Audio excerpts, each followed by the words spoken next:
Here we introduce TF IDF weighting, a common way to reweight counts in term document matrices.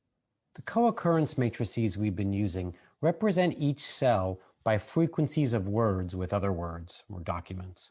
But it turns out that raw frequency is a very skewed metric and not very discriminative. So if sugar appears a lot near apricot, that's useful information. But words like the or it, which are very frequent and occur with all sorts of words, they're not very informative about any particular word. It's a bit of a paradox. How can we balance these two conflicting constraints? There are two common solutions to this problem. The TF IDF algorithm, usually used when the dimensions are documents, and algorithms based on pointwise mutual information, usually used when the dimensions are words. TF IDF makes use of a special weight called the inverse document frequency to downweight words like the or it, while PMI is a statistical measure that compares the probabilities we see with what we would have expected by chance. The TF IDF algorithm is the product of two terms, each term capturing one of these two intuitions. The first is the term frequency, just the frequency of the word T in the document D. We could just use the raw count as the term frequency. But more commonly, we squash the raw frequency a bit by using the log 10 of the frequency instead. The intuition is that a word appearing 100 times in a document doesn't make the word 100 times more likely to be relevant to the meaning of the document. And because we can't take the log of 0, we normally add 1 to the count. The second factor in TF IDF is used to give a higher weight to words that occur only in a few documents. Terms that are limited to a few documents are useful for discriminating those documents from the rest of the collection.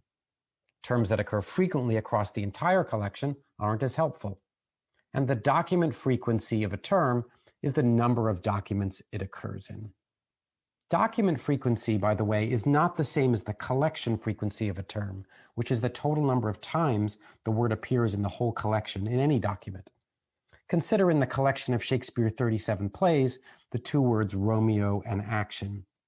The two words have identical collection frequency.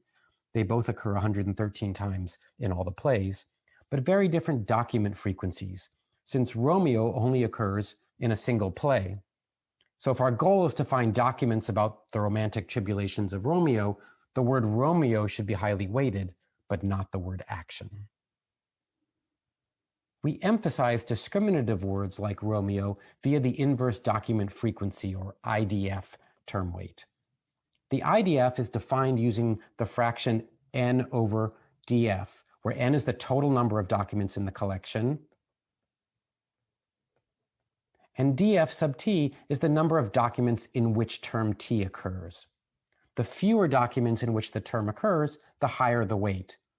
The lowest weight of 1 is assigned to terms that occur in all the documents. Because of the large number of documents in many collections, this measure too is usually squashed with a log function.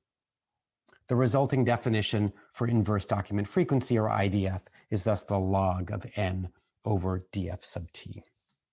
Here on the right are some IDF values for some words in the Shakespeare corpus, ranging from extremely informative words, which occur only in one play, like Romeo, to those that occur in a few, like salad or Falstaff, to those which are very common, like fool, or so common as to be completely non-discriminative, since they occur in all 37 plays, like good or sweet. It's usually clear what counts as a document. In Shakespeare, we'd use a play. When processing a collection of encyclopedia articles like Wikipedia, the document is a Wikipedia page. In processing newspaper articles, the document is a single article.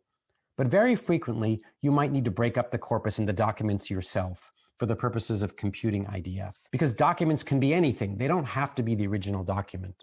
For example, we often treat each paragraph as a document, which lets us compute TF IDF values even when we're dealing with a single document like a book. So the TF IDF weighted value for a word T in document D thus combines the term frequency of the term T in document D with the inverse document frequency of the term T. Here's the raw counts in the Shakespeare term document matrix, and now the TF IDF weighted version of the same matrix. Note that the TF IDF values for the dimension corresponding to the word good have now all become 0. Since this word appears in every document, the TF IDF algorithm leads it to be ignored. Similarly, the word fool, which appears in 36 out of the 37 plays, has a much lower weight than other words. We've now seen how to use TF IDF weights to compute weighted vectors representing words.